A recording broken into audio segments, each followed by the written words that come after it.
Ice, in its varied forms, covers as much as 16% of Earth's surface, including 33% of land areas at the height of the northern winter. Glaciers,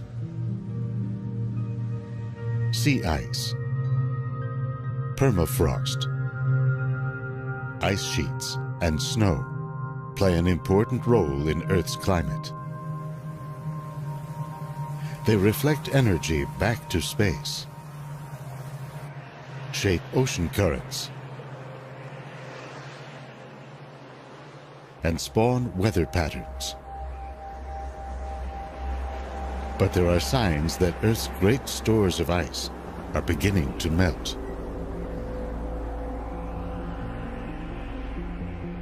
To find out where Earth might be headed, scientists are drilling down into the ice and scouring ancient seabeds for evidence of past climate change. What are they learning about the fate of our planet, 1,000 years into the future, and even beyond?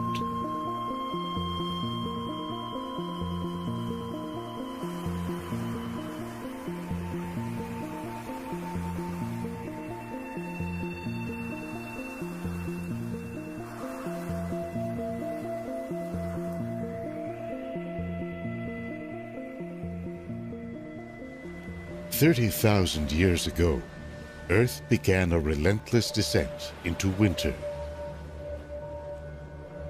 Glaciers pushed into what were temperate zones.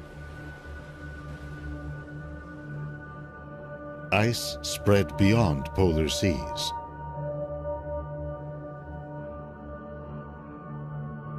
New layers of ice accumulated on the vast frozen plateau of Greenland.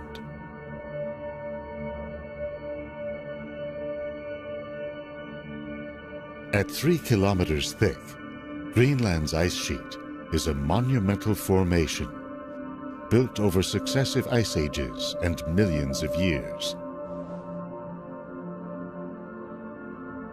It's so heavy that it has pushed much of the island down below sea level. And yet today, scientists have begun to wonder how resilient this ice sheet really is.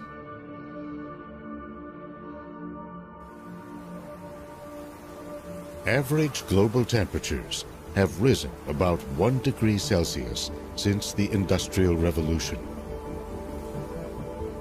They could go up another degree by the end of this century.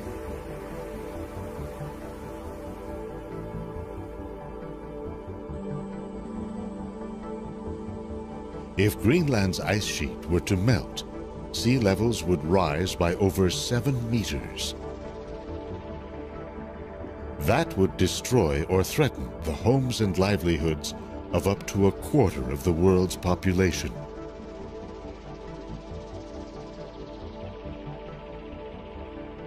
These elevation maps show some of the areas at risk. Black and red are less than 10 meters above current sea level. The southeastern United States, including Florida and Louisiana, Bangladesh, the Persian Gulf, parts of Southeast Asia and China. That's just the beginning. With so much at stake, scientists are monitoring Earth's frozen zones with satellites, radar flights, and expeditions to drill deep into ice sheets.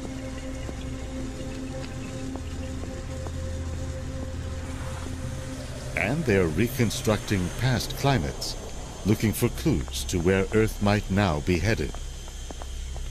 Not just centuries, but thousands of years in the future. Periods of melting and freezing, it turns out, are central events in our planet's history.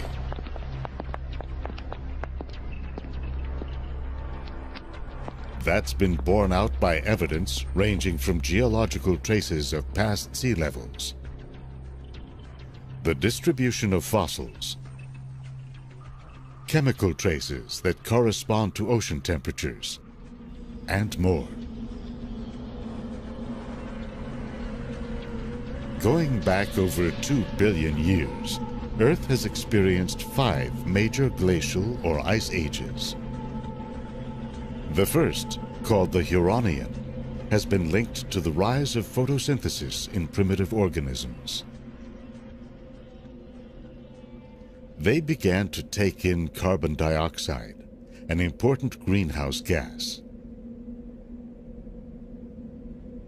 That decreased the amount of solar energy trapped by the atmosphere, sending Earth into a deep freeze.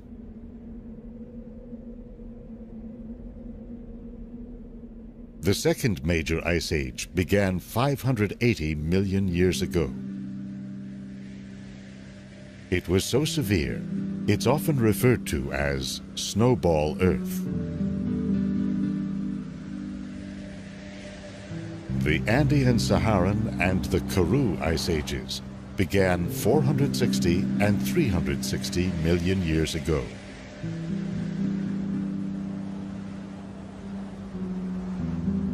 Finally, there's the Quaternary, from 2.6 million years ago to the present. Periods of cooling and warming have been spurred by a range of interlocking factors. Volcanic events, the evolution of plants and animals, patterns of ocean circulation, the movement of continents. The world as we know it was beginning to take shape in the period from 90 to 50 million years ago. The continents were moving toward their present positions. The Americas separated from Europe and Africa. India headed toward a merger with Asia. The world was getting warmer. Temperatures spiked roughly 55 million years ago, going up about 5 degrees Celsius in just a few thousand years. CO2 levels rose to about 1,000 parts per million, compared to 280 in pre-industrial times and 390 today. But the stage was set for a major cool down.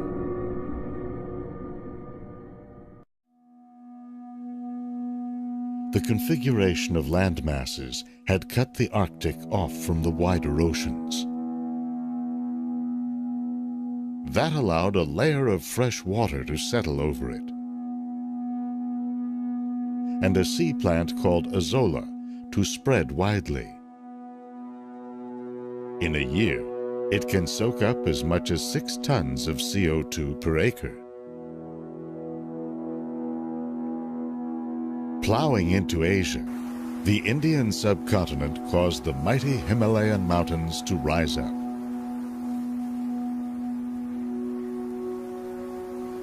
In a process called weathering, rainfall interacting with exposed rock began to draw more CO2 from the atmosphere, washing it into the sea.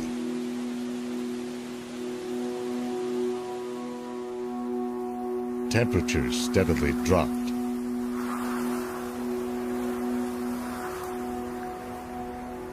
By around 33 million years ago, South America had separated from Antarctica. Currents swirling around the continent isolated it from warm waters to the north. An ice sheet formed. In time, with temperatures and CO2 levels continuing to fall, the door was open for a more subtle climate driver.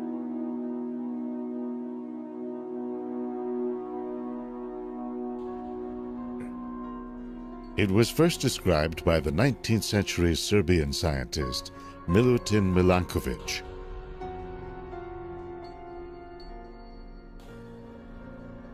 He saw that periodic variations in Earth's rotational motion altered the amount of solar radiation striking the poles. In combination, every 100,000 years or so, these variations have sent Earth into a period of cool temperatures and spreading ice. Each glacial period was followed by an interglacial period in which temperatures rose and the ice retreated.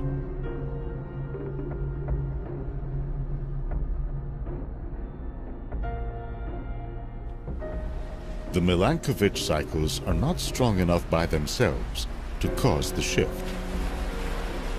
What they do is get the ball rolling.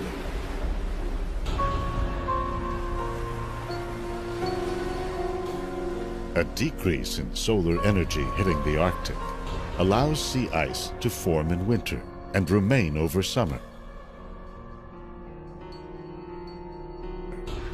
Then to expand its reach the following year. The ice reflects more solar energy back to space. A colder ocean stores more CO2, which further dampens the greenhouse effect.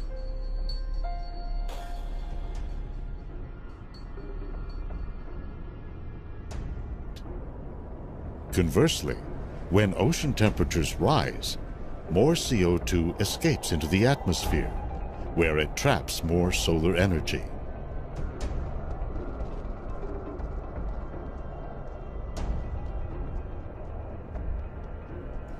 With so many factors at play, each swing of the climate pendulum has produced its own unique conditions.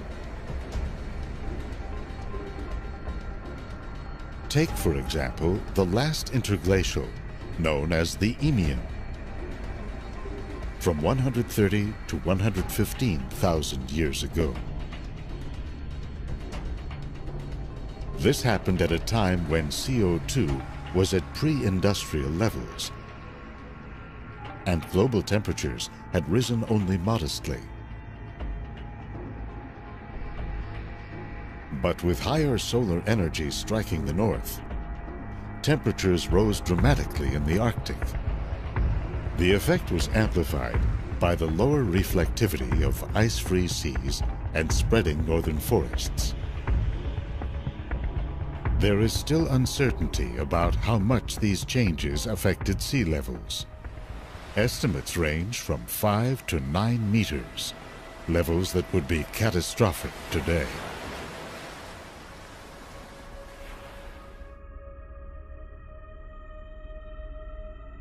That's one reason scientists today are intensively monitoring Earth's frozen zones, including the ice sheet that covers Greenland.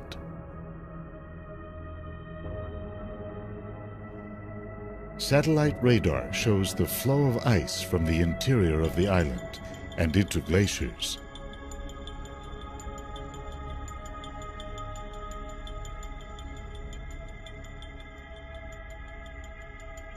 In the eastern part of the island, glaciers push slowly through complex coastal terrain.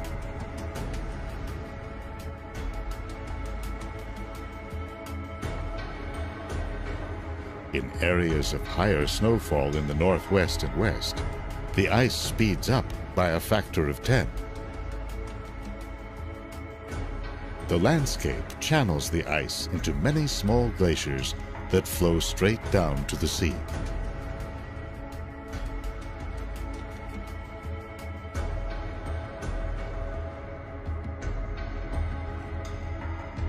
In the distant past, the center of the island may have been drained by a giant canyon recently discovered. Scientists found that it's 550 kilometers long and up to 800 meters deep. It leads from Greenland's interior to one of today's most volatile glaciers. This is the Petermann Glacier in northwest Greenland. Amid unusually warm summer temperatures in 2012, satellites tracked a giant iceberg as it broke off and moved down the glacier's outlet channel. At about 31 square kilometers, this island of ice stayed together as it floated along. After 2 months, it finally began to fragment.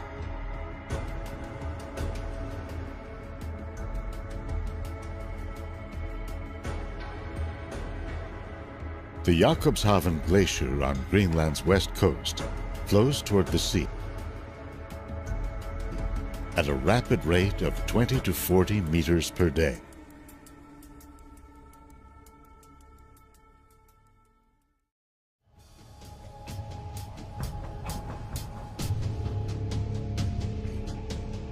At the ice front, where the glacier meets the sea, Jakobshavn has been retreating as it dumps more and more ice into the ocean.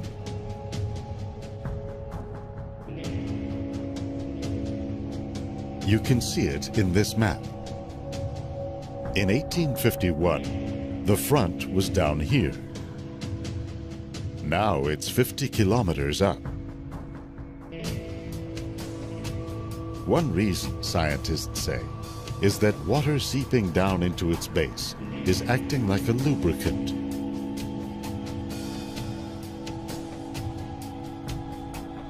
Another is that as the glacier thins, it's more likely to break off or calve when it interacts with warmer ocean waters.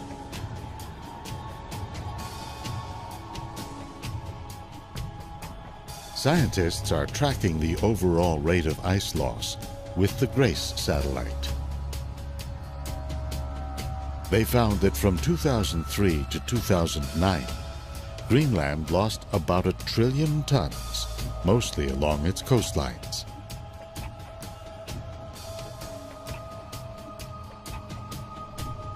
This number mirrors ice loss in the Arctic as a whole.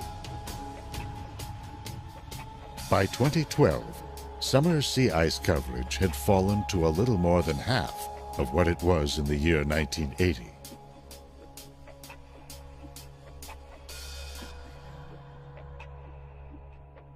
While the ice rebounded in 2013, the coverage was still well below the average of the last 3 decades. Analyzing global data from GRACE, one study reports that Earth lost about 4,000 cubic kilometers of ice in the decade leading up to 2012.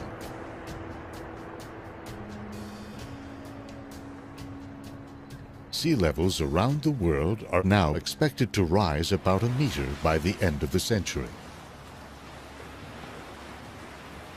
What will happen beyond that? To gauge the resilience of Greenland's great ice sheet, scientists mounted one of the most intensive glacial drilling projects to date, the North Greenland Eemian Ice Drilling Project, or NEAM. The ice samples they obtained from the height of the Eemian warming told a surprising story. If you were a visitor to northern Greenland in those times, you would have stood on ice over 2 kilometers thick. Temperatures were warmer than today by about 8 degrees Celsius, and yet the ice had receded by only about 25%, a relatively modest amount.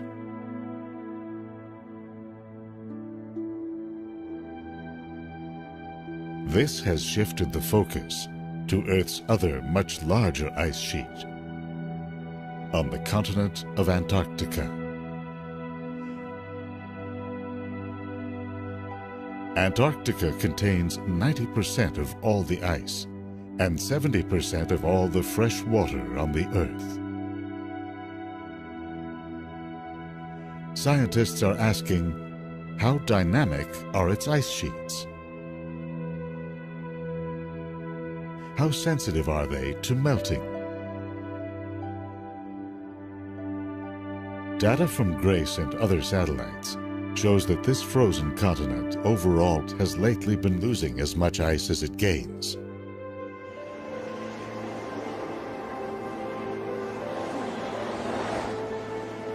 The vast plateau of Antarctic ice is one of the driest deserts on Earth. What little snow falls remains, adding to the continent's mass. You can see evidence of this in the snow and ice that piles up at the South Pole Research Station. This geodesic dome was built in the 1970s. By the time it was decommissioned in 2009, the entrance was nearly buried. With a thickness of up to 4 kilometers, the ice on which this outpost sits will not melt easily. That's true in part because of the landmass below it, captured in an extraordinary radar image. The eastern part of the continent, the far side of the image, is a stable foundation of continental crust. In contrast, the western side dips as much as 2,500 meters below present-day sea level. Along the Amundsen seacoast, the ice is disappearing at an accelerating rate. Inland ice streams are moving toward the ocean at least 100 meters per year. They end up in floating ice shelves that extend hundreds of miles into the ocean.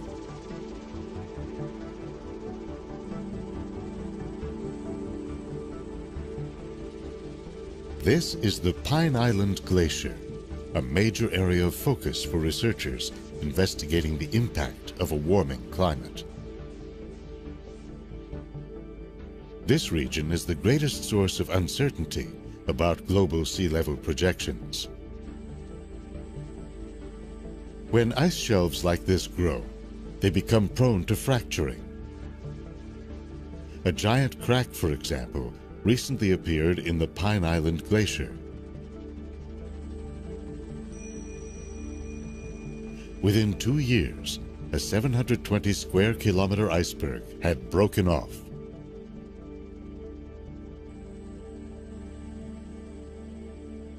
But the scientists are more concerned about what's happening below the surface.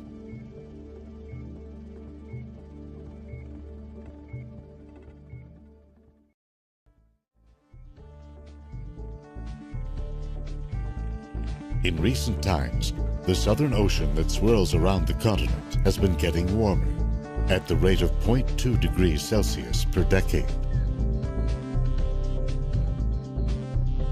That has affected ice shelves like Pine Island by melting them from below. In a comprehensive survey of the continent, scientists concluded that this process was responsible for 55% of the mass lost from ice shelves between 2003 and 2008.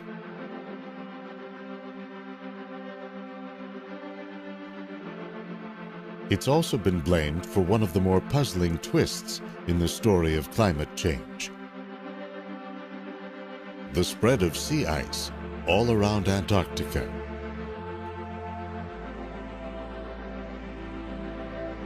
One possibility is that ramped-up winds circling the pole are pushing the ice into thicker, more resilient formations.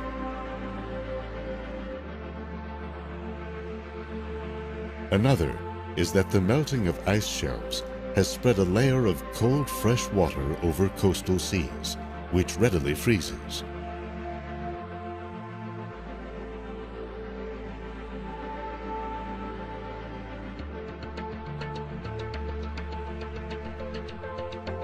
A team of researchers has come to the Pine Island Glacier to try to monitor the melting in real time.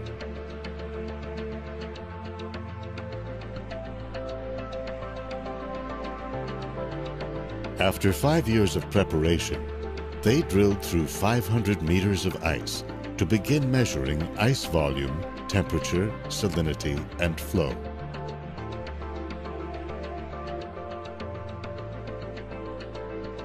In some places, they found melt rates of about 6 centimeters per day, or about 22 meters in a year. Because ice shelves hold back inland glaciers, the melting could trigger larger changes. That's likely what happened to the Larsen ice shelf on the Antarctic Peninsula in the year 2002. It's thought to have been stable since the last interglacial.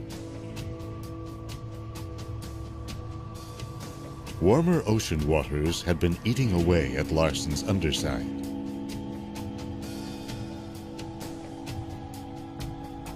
By early February of 2002, the shelf began to splinter into countless small icebergs.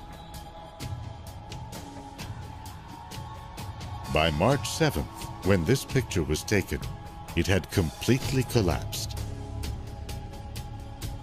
forming a vast slush that drifted out to sea.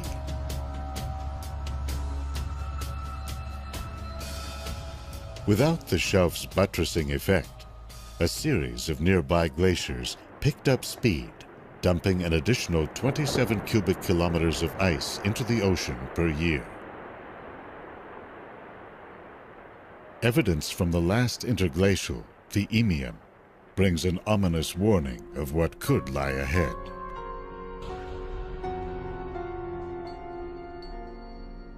It's based on the height of ancient coral reefs, which grow to a depth relative to the sea level above them.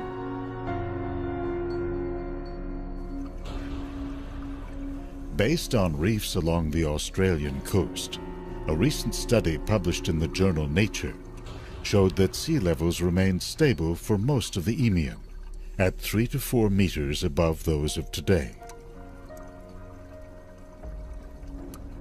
But the authors found that in the last few thousand years of the period, starting around 118,000 years ago, sea levels suddenly shot up to 9 meters above today. The authors concluded, in their words, that a critical ice sheet stability threshold was crossed, resulting in the catastrophic collapse of polar ice sheets.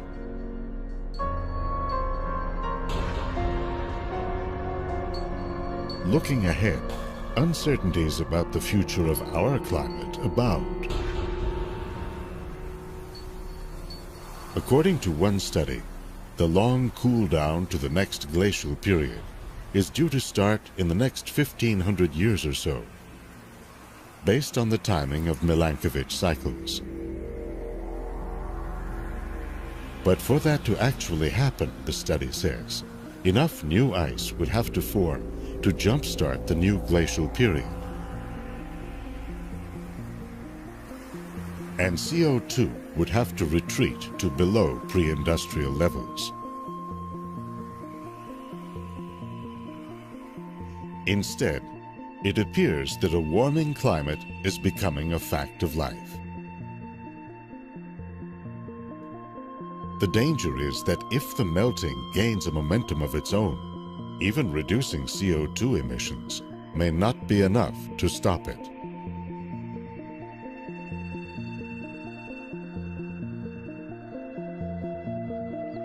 The still unfolding story of Earth's past tells us about the mechanisms that can shape our climate. But it's the unique conditions of our time that will determine sea levels, ice coverage, and temperatures.